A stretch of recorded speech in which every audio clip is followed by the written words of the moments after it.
चलिए दोस्तों, इस वीडियो में हम लोग महत्वपूर्ण सीमा रेखाओं के बारे में चर्चा करेंगे। एग्ज़ाम में इससे बहुत क्वेश्चन पूछे जाते हैं, खास करके एसएससी और रेलवे में इससे आपको क्वेश्चन देखने को मिलेगा। और इसमें कुछ कुछ पॉइंट जो हैं वो आपको हमेशा कंफ्यूज करेंगे।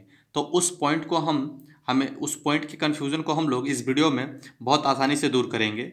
ठीक है।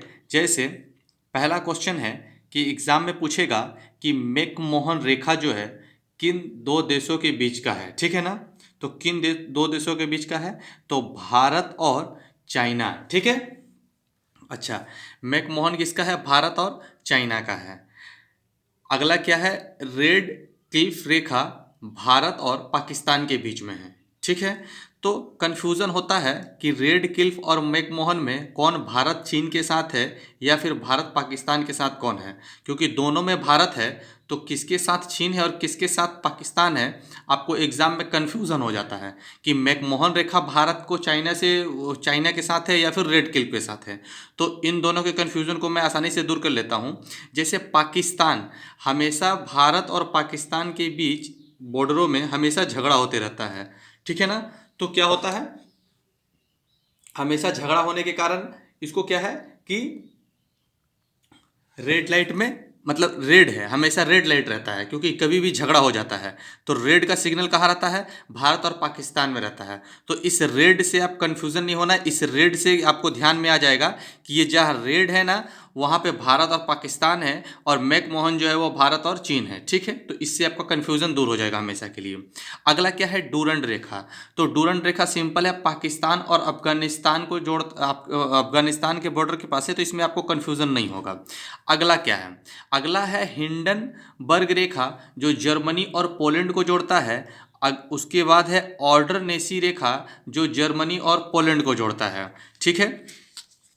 उसके बाद है मैगिनोट रेखा जो जर्मनी और फ्रांस को जोड़ता है। और अगला क्या है? सिगफ्राइड रेखा, ये भी जर्मनी और फ्रांस को जोड़ता है। अब देखिए दोस्तों, इसमें भी आपको कन्फ्यूज़न होगा कि यहाँ पे भी जर्मनी है, यहाँ पे भी जर्मनी है, यहाँ पे भी जर्मनी है और यहाँ पे भी जर्मनी है। ठीक है ना। दो देशों में पोलैंड है और दो में फ्रांस है। तो इसको कैसे याद रखेंगे कि ताकि एग्ज़ाम में कन्फ्यूज़न ना हो, क्योंकि आपको एग्ज़ाम में इससे कन्फ्यूज़न हो सकता है। ठीक है ना। कि क्या होगा अगर मान लीजिए सिगफ्राइड अगर लग दिया कि सिगफ्राइड रेखा किसको किसको जोड़ता है, तो आप एक साइड तो ये पता रहेगा आपको कि जर्मनी है, लेकिन जर्मनी के साथ फ्रांस है या पोलैंड है, कन्फ्यूज़ हो जाएगा। तो इसके लिए मैं ध्यान में रखता हूँ क्या है कि मैगी और फ्राई, मैगी जो होता है ना, हम लोग उसको क्या करते हैं? फ्राई करके खाते हैं। तो यहाँ देखिए मैगी है और फ्राई है। ठीक है। तो मैगी को कैसे खाया जाता है? तो फ्राई को। तो मैगी नोट और सिग फ्राइड जो है ना वो कैसे करके खाते हैं? फ्राई करके। तो उसमें भी फ्रांस होगा। ठीक है। जर्मनी, सभी में तो जर्मनी कॉमन ही होगा। ठीक है। कॉमन कन्फ्यूजन कहाँ होगा कि जर्मनी पोलैंड है या फिर जर्मनी फ्रांस है। तो जर्मनी और फ्रांस जो हम आपको बता देते हैं कि जर्मनी फ्रांस किस में होगा, ट्रिक से याद करा देते हैं कि बाकी ऑटोमेटिक जो है वो बच जाएगा। जो क्या बचेगा? जर्मनी और पोलैंड बच जाएगा। तो कौन सा जर्मनी और फ्रांस का होगा? तो मैगी नोट रेखा और सिग फ्राइड रेखा। तो मैगी को फ्राई करके खाते हैं ना, तो मैगी और फ्राई यानी मैगी नोट और सिग फ्राइड जो है ये दोनों रेखा किसके साथ है? फ्राई यानी फ्रांस है, जर्मनी और फ्रांस को जोड़ता है। ठीक है। चलिए अगला क्या है? मेनर हिम रेखा, ये रूस और फिनलैंड को जोड़ता है। ठीक है। सिंपल है, याद हो जाएगा। 17वीं समांतर रेखा किसको जोड़ता है? तो उत्तरी वियतनाम और दक्षिणी वियतनाम को। ठीक है। दोस्तों, अगर वीडियो अच्छा लगता है तो लाइक कर दें तथा वीडियो को अपने दोस्तों में शेयर कर दें तथा चैनल को सब्सक्राइब करके ऑल नोटिफिकेशन बटन को भी क्लिक कर दें, ताकि जैसे ही मैं कोई भी ऐसे ही इंटरटेनिंग टॉपिक को जो आपको याद कराऊं और डाबल वीडियो डालूं तो आपके पास इसका नोटिफिकेशन चला जाए। ठीक है दोस्तों।